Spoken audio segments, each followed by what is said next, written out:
பாஜகவுக்கு வாக்களிக்காவிட்டால் உங்களுக்கான நிதியை நிறுத்திவிடுவேன் என்று மகாராஷ்டிரா துணை முதல்வர் அஜித் பவார் வாக்காளர்களுக்கு மிரட்டல் விடுத்த சம்பவம் அதிர்ச்சியை ஏற்படுத்தியுள்ளது.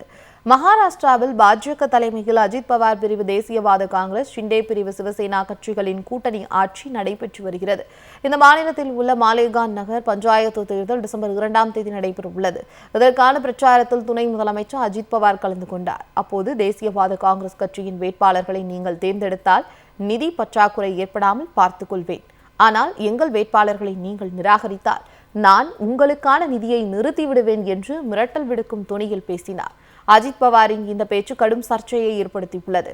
அவரது பேச்சுக்கு எதிர்க்கட்சிகள் கடும் கண்டனம் தெரிவித்து வருகின்றன. அஜித் பவார் மீது நடவடிக்கை எடுக்க வேண்டும் என்று தேர்தல் ஆணையத்திற்கு காங்கிரஸ் கட்சி கோரிக்கை விடுத்துள்ளது.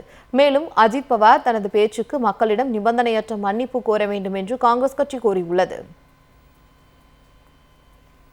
பாஜகவுக்கு வாக்களிக்காவிட்டால் உங்களுக்கான நிதியை நிறுத்திவிடுவேன் என்று மகாராஷ்டிரா துணை முதல்வர் அஜித் பவார் வாக்காளர்களுக்கு மிரட்டல் விடுத்த சம்பவம் அதிர்ச்சியை ஏற்படுத்தியுள்ளது.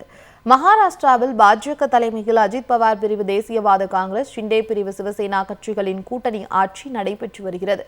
இந்த மாநிலத்தில் உள்ள மாலேகான் நகர் பஞ்சாயத்து தேர்தல் டிசம்பர் 2ஆம் தேதி நடைபெறவுள்ளது.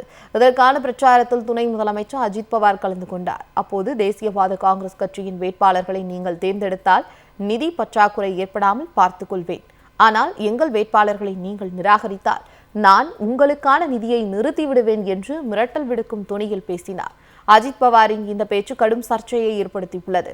அவரது பேச்சுக்கு எதிர்க்கட்சிகள் கடும் கண்டனம் தெரிவித்து வருகின்றன. அஜித் பவார் மீது நடவடிக்கை எடுக்க வேண்டும் என்று தேர்தல் ஆணையத்திற்கு காங்கிரஸ் கட்சி கோரிக்கை விடுத்துள்ளது.